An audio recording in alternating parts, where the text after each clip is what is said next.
What's up, everybody? Welcome back to DemButlers. I'm Cass. I'm Doug. And you are the Butler Brigade. Hello, everyone. We're getting closer to our return. Finally, the dove has returned to Panama. We're Soon. so excited. We're in the days, as they like to say, and we cannot wait to get back to our home. Yes. So very excited, very excited. And I was talking to husband today. He probably recalls this question a little bit. First off, thank y'all for being here. Yeah. Thank you to all the members, the viewers, the watchers, the subscribers. Right. We welcome you all, and we appreciate you all. We wouldn't be here. We wouldn't be here. So another quick home etiquette, I guess, if you would like to say. We get asked a lot of times for vendor information, whether that is who is your attorney, who is your realtor of choice that you provided, can you tell me where you purchased this item at? I might not necessarily, outside of the artwork, be able to pinpoint exactly where we purchased items from, except for looking at the receipts. The receipts, yeah. And I'm not going to go through all of that, but I'll be happy to share the stores. In our videos, in the description, under the title. So it depends on whether you're looking on your phone or on your television. So, but it's still the title area. If you click in the title area, the actual title title of the video, you will either be able to drop down, expand in that box, and there is a description. In our description, we share our information. Yeah. So you don't if I say Omar Ramsey, like I just did just now, in that description, there's going to be our realtor, Omar Ramsey, and how to contact him. If I say Marco Jimenez, that will be in the description, and you will also be able to see where to contact. So you don't have to ask us how or who or can I share that information with you. It's already there. We're going to give it to you. And we don't gatekeep. It's there. Now, if you're asking me prices of items, that's information that it's too specific. Yeah. And I don't know your needs and what you want. I'm not going to pinpoint that. The price that we got probably ain't going to be the price you're going to get. Exactly. I mean, it just isn't. It's everybody niche is different, that's right. And so just because it's a husband and a wife, once you add something else to that, it's going to change. You might be a husband and wife with a cat or a dog. I mean, you know what I'm saying? It's just too many different things. So that price is going to be different. You might be a husband and a wife that don't care to have driver's license or you don't want the re-entry. Different things. So once again, it's better that you contact that specific person and ask them for a quote. Don't know whether you all are familiar with this or not, but nobody should be charging you for a quote. Yeah. That should be a red flag. Yeah, run. So that's a realtor, a driver, a chef, a housekeeper. No one should be charging you for a quote. Nothing like hearing it from that person themselves. How much will you charge me? Get them to answer it instead of myself. But anyway, in the description, that's where we put the information that we're referencing in our videos. So always feel free to go there. So I asked him today, since we just happened to be passing each other, I think in the bedroom, and I said, hey, what do you love about Panama so much? And it took me a minute to remember, because that was happened this morning. He threw out a couple of things. But we never like to feel like that we're scripting our conversation. Cedric forgets. He really forgot that question. He's not going to say the same answer that he did this morning, so I don't have a response no matter what he says. It doesn't really matter. I mean, that's not being an ugly statement. It's just that he's in the moment. He's an in the moment person. I'm a thought out, detailed, precision person. My character by trait. He is in the moment. Yeah. Ironically, that's almost what our career paths had to do. Yeah. His career path fluctuated by the second. And you're talking airplanes and the weather and anything can deviate. He had to work on the cuff. I had to work in a methodical mindset. My day had to be planned and scheduled in advance. So that's how our mind also flows. So he's forgotten that question. He don't even remember what he even said. But anyway, tell me one thing, and then we will expand on that. What is one thing that you really, and if love is too strong of a word, that you thoroughly enjoy about Panama? Love is good. For me, one thing is that everything that you encounter is new. Okay. It's brand new. You've never encountered it, or you wondered about it, or it just wasn't in your day-to-day. It's new. And when you were bored, like, I mean, I was bored to death here in the States. I don't have that boredom in Panama. Okay. Not at all. And then I guess I don't know, piggybacking or deviating from that, what made it be so boring here in the States? I mean, what was it that was boring, I guess? All of us do the same thing all the time. I mean, we going to get up. For those of you retired, your day seems to be routine. You're going to get up. You're going to have your breakfast. You're going to watch your favorite show. You're going to, if you go walking, you're going to go walking in the same path. You're going to go visit the same people. So your day is Groundhog Day. It's just the same thing every day. So yeah. Panama ain't that. It's not that. It ain't that at all. And why is it not that for you? I mean, I realize that everything you see is new, but are you more motivated or are you Well, you're motivated. You're a stranger. When you walk with everybody you know all your life, everything's routine. You're going to wave at the same people. You're going to speak to the same people. You don't have none of that in Panama. Okay. And I love it. Okay. I absolutely love it. I do agree with that. I do like that you're looking at things with new eyes. Yes. So because you're looking at it with new eyes, you might not ever, in the United States, as an example, we happen to have seen a bathroom store that was not too far. It was in the San Francisco area. But randomly, if we were here in the Dallas area, if I had saw a bathroom, a toiletry store, I'm not getting ready to just walk in there and be like, let me go see what that's about. But because everything is new, and that's just an example, you're like, let me go in there and price compare. Let me see what they have. Let me see that they have those nice, fluffy Egyptian cotton towels that I love. I mean, now they did, but not at that cost. It was quite pricey there. We've kind of shared this story before. They had soap dishes for $70. So, hey, it is what it is. So you can imagine how much a towel was. Too much for me. That. But that just wasn't our store. Yeah. That wasn't our store. Yeah. But what we're saying is that because everything is so new, you tend to want to go and explore it. You have like this exploration mind. Let's go look at it.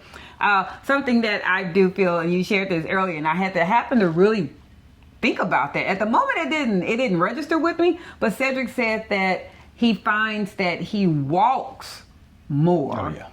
And some of that is because of exploring, but a lot of it is because we personally live in the suburbs. Now, those of you that are from big cities, the Chicagos, the New Yorks, the Philadelphias, that probably doesn't even register with you guys because you walk, and I mean, literally in your neighborhood, there are numerous things to do. Well, in the suburbs, it's not set up that way. You really need a car. And even if you were to walk, we love walking. Cedric and I love walking. At one point, we're walking up to 4 miles a day. I can go 5 miles out, north, south, east, and west. And the same things are going to be there the next day. And I realize the same things are going to be in Panama the next day. But in that 5 mile radius, I can probably in Panama see 300, 400 businesses in 5 miles? Yeah. Probably more than that. Absolutely. But you won't see that here. You're not going to see that in the suburbs. Houses. You're going to see houses. We're going to see a couple of elementary schools. We have our share of Dollar General, Dollar Trees, and all of those. You're going to see some water towers, a couple of parks. Butch warehouse. And that's it. I mean, in 5 miles, north, south, east, and west, there's nothing to go explore and see. In Panama, going 5 miles north, south, east, and west, we would just go in one direction. It would probably take us months. Yeah. To physically say that we went inside everything. I love that. And we love that. Absolutely we happen to love that because we do like walking. It's our shared exercise, but also it's just an all over great thing that you can do at your own leisure. You know, you're not on a bike that you're having to watch for. I mean, I guess you have to watch for cars and stuff walking. But you know what I mean. You don't have to be on guard like you do in other type of scenarios. And we both kind of enjoy that. That's our thing. I think myself, I also enjoy the aspect of new food. Yeah. It gets very mundane here in the States. I can only say for myself. And I'm the chef in our family. Cedric is the griller. He's our barbecue man. I got the sandals on with the socks, you know, he with had, the apron. At one point, no lie, he had 5 different types of grills out there, and he had to tell you all what all those 5 types of grills were, but they all look the same to me. No, they wouldn't the But same. apparently one's a pellet, and one's a smoker, and one, I don't know. But anyway. She ate everything from me. I did eat everything, but I'm not primary meal planner, chef. So, you know, every once in a while, you just get tired, and we cook, we have slacked off probably more. A lot. But at one point... We slacked off a lot. But at one point, literally, I'm one of those, a fresh dinner meal every day person. Yeah. To tell you how much I know that I'm not mentally wanting to be here in the States anymore, it's a chore now to cook. And cooking used to be my pleasure. Ooh, you loved it. It's my pleasure. I turn my music on. I start cooking about 3 o'clock. I got my glass of wine. Next thing, my baby, he coming in there going, ooh, what you cooking? That smell good. Yeah, I mean, it's meals. I would do that. Probably the last 6-7 months. Probably Year. before. Year. You say year? Year. It's just been like, You want to go get something to eat? you want to get something to eat? You want to go get something to eat? You want to go Alright. get something to eat? Well, again, we're in the suburbs. So you only have so many choices of, first off, healthy. Healthy food, really there's like 2 places. Yeah. Like fork and knife, plate. Yeah. The rest is fast food. I'm not a big fast food person. We eat it out of necessity because it's like, do you want Wendy's? Do you want McDonald's? Do you want Williams? Not Williams Chicken. What's the one? Burger King. Burger King, Henderson. KFC. You want Sonic? Yeah. I just named them. You want pizza? And it's even to the point now that we don't want that. No. It's just kind of like we're both almost on a 1 meal a day restricted diet because of the fact of boredom of food. Yeah. Literally, we're bored of the food that is here. Dallas is too big, and we're in the suburbs of Dallas. If we want to go have a meal, we would need to probably leave our house about 3 o'clock, and we don't want to have traffic. beat the traffic, yeah. To beat the traffic.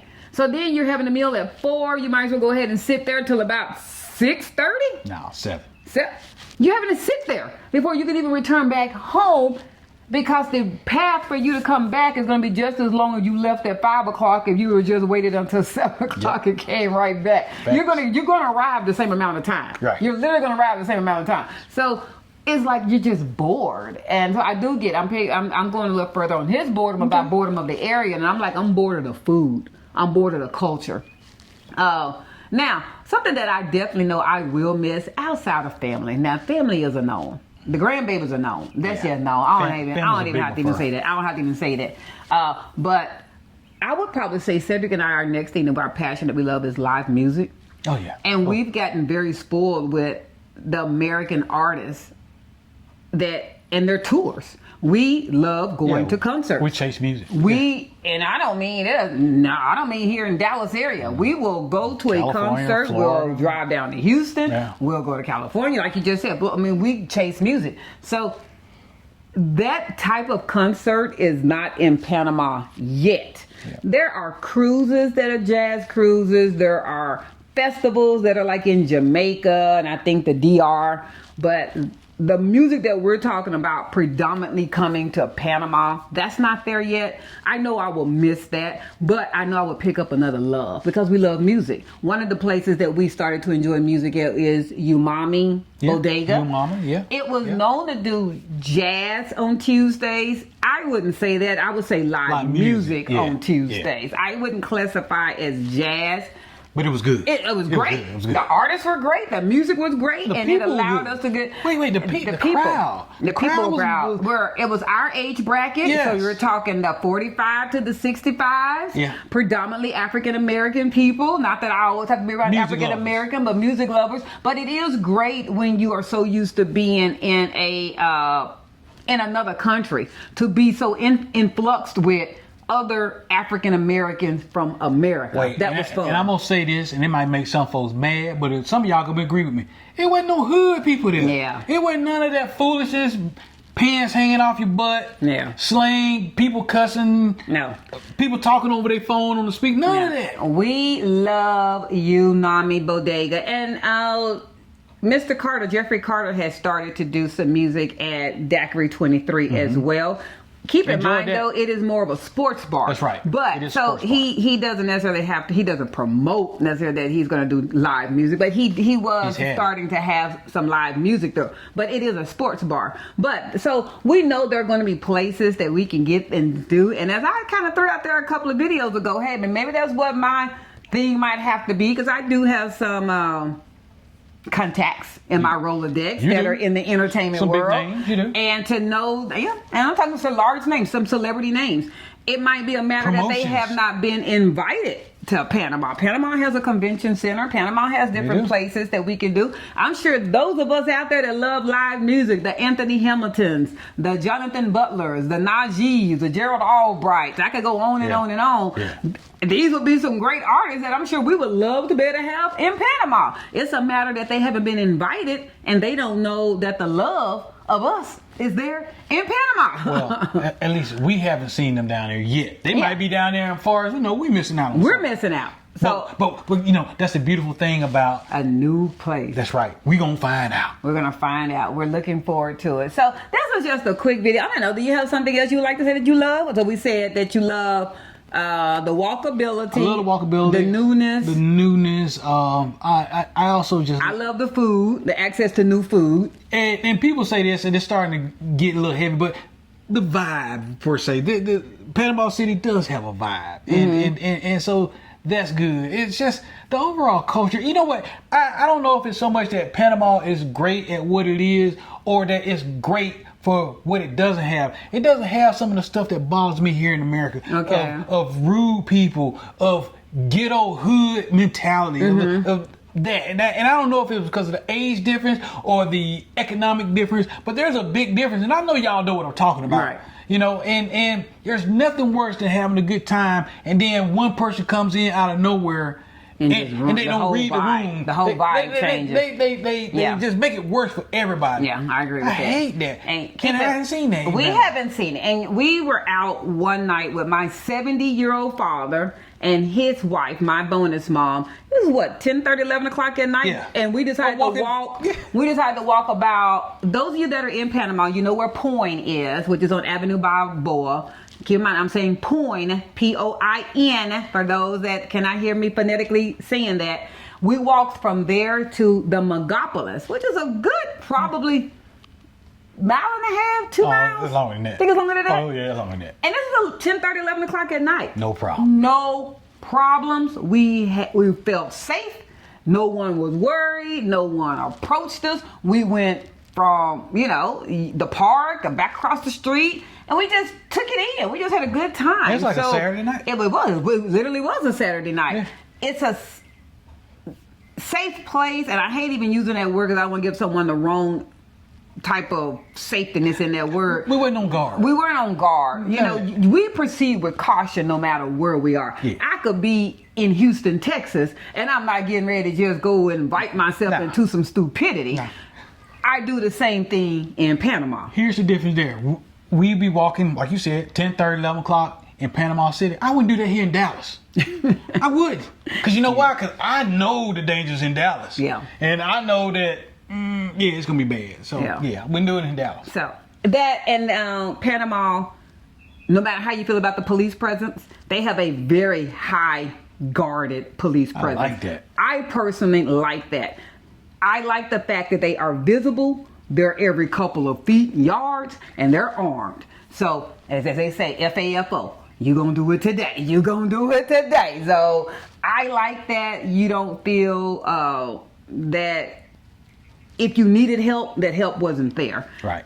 I haven't felt the need to have help, but there's a presence. There is a police officer somewhere, close probably within a couple of blocks of you on a street, if not just driving down on their motorcycles. That's right. But those are things I definitely like. I like the safetyness feel of Panama as well. Whether that's good or bad, I don't know if I'm living in a bubble with that, but it definitely doesn't feel like America. Doesn't feel like not. America. Believe me, we wouldn't be taking our 2 grandchildren in a couple of weeks who are 5 and 9 if we felt that Panama was not safe. That's correct. So for those of you that have not had a chance to visit Panama yet, put it this way. Would you know any grandparent that will willingly take their 2 minor grandchildren to a place that they felt they were not going to be safe? And do you know a husband that will want to take his wife to a country where he felt like he's putting her in danger? No. So there were numerous times, more than I can count on one hand, that I left him at the condo while I went shopping and I went to go get something, went to the adult beverage store. Those kind of places that if he felt any type of you wouldn't have went by upsetness, yourself. Nah. I wouldn't have went by myself. I wouldn't even invited that type of craziness into my own area of safetyness. So it's a very safe country that I'm looking forward to going back to, and looking forward to seeing you all that are already there, and all of you all that happen to be coming for the summer for your own family plans. Please let us know you're coming. We hope to be that face, if nothing else. Hope to be able to meet you at the airport, but if that's not something that you need or care for us to do, we hope to be able to go, sit down on a terrace or a balcony somewhere and have a drink, a glass of water, whatever you happen to want to do, and just talk and just welcome you to your new home and be a vessel of questions that you might have that we might be able to have some answers for. Okay, sound good to me. Sounds good to us. So thank you all. Like, share, follow, comment, subscribe. See you soon, Panama. With that, we're out. Peace.